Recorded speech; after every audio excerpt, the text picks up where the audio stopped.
नमस्कार दोस्तों, जय श्री कृष्णा। आज के इस वीडियो में हम बात करेंगे अयप्पन भगवान की।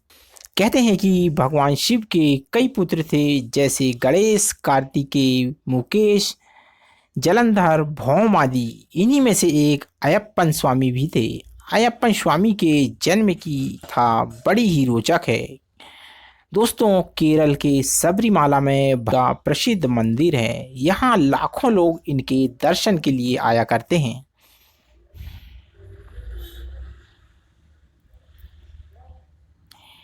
एक पौराणिक कथा के अनुसार भगवान अयप्पा के पिता शिव और माता मोहिनी हैं। विष्णु का मोहिनी रूप देखकर भगवान शिव का वीरपात हो गया था। उनके वीर को पारद कहा गया और उनके वीर्य से ही बाद में सशस्त्र नामक पुत्र का जन्म हुआ था, जिन्हें दक्षिण भारत में अयप्पा कहा गया। शिव और विष्णु से उत्पन्न होने के कारण उनको हरिहर पुत्र कहा जाता है।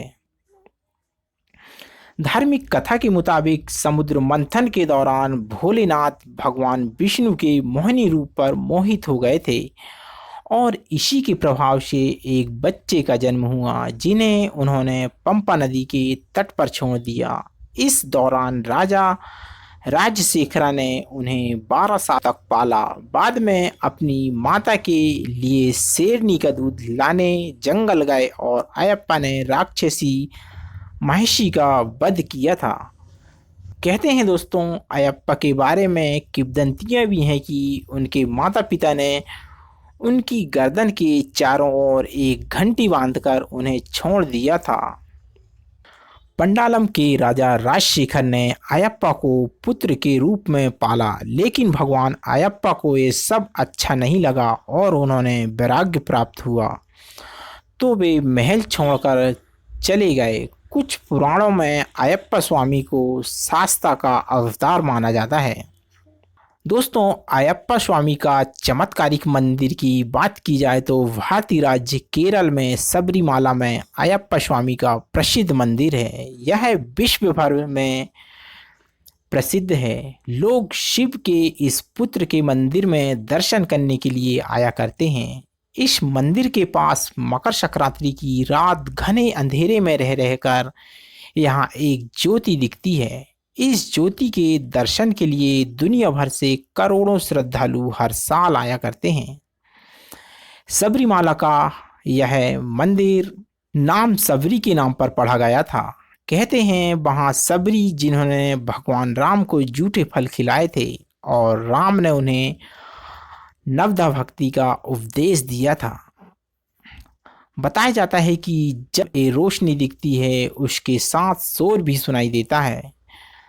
भक्त मानते हैं कि ये देव ज्योति और भगवान इसे जलाते हैं। मंदिर प्रबंधन के पुजारियों के मुताबिक मकर माह के पहले दिन आकाश में दिखने वाले एक खास तारा मकर ज्योति कहते हैं।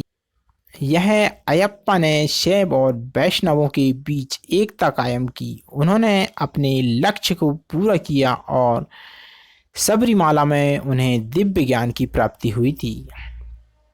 कहते हैं दोस्तों, यह मंदिर पश्चिम घाटी पहाड़ियों की श्रृंखला सह्याद्री के बीच में स्थित है। घने जंगलों और ऊंची पहाड़ियों तथा तरह तरह के जानवरों को पार करके यहाँ पहुँचना होता है, इसीलिए ये दिनों तक कोई ठहरता नहीं है।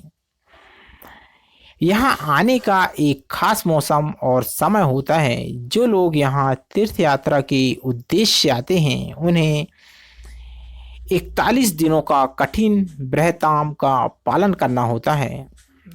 तीर्थ यात्रा में श्रद्धालुओं को ऑक्सीजन से लेकर प्रसाद के पिपेट कूपन तक उपलब्ध कराए जाते हैं।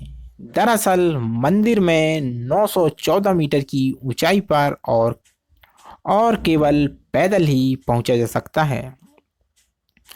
यदि सबरीमाला के महोत्सव की बात की जाए तो एक अन्य कथा के अनुसार पंडलम के राजा राजशेखर ने अयप्पा को पुत्र के रूप में गोद लिया था, लेकिन भगवान अयप्पा को ये सब अच्छा नहीं लगा और वो महल छोड़कर चले गए। आज भी यह प्रथा है कि हर साल मकर संक्रांति के अवसर पर पांडलम राजमहल से अयप्पन के आभूषण को संदूकों में रखकर एक भव्य शोभा यात्रा निकाली जाती है, जो 90 किलोमीटर की यात्रा तय करके 3 दिन में शबरीमाला पहुंचती है। कहा जाता है कि इसी दिन यहाँ एक निराली घटना होती है। पहाड़ की कांतमाला चोटी पर असाधारण चमक वाली एक ज्योति दिखलाई देती है। 15 नवंबर का मंडलम और 14 जनवरी की मकर बिलक्कू ये सब सबरीमाला के प्रमुख उत्सव हैं। मलयालम पंचांग के पहले 5 दिनों और विशु माह यानी अप्रैल में ही इस मंदिर के पट खोले जाते हैं।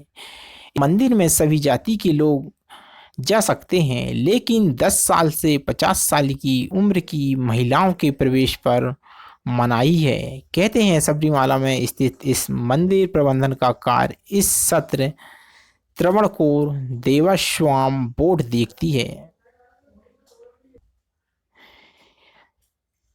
इसी के साथ दोस्तों इन सारी जानकारी को आपको प्रदान करते हुए हम लेते हैं इस वीडियो से विदा। वीडियो अच्छा लगा हो तो लाइक कमेंट एवं सब्सक्राइब जरूर कीजिएगा।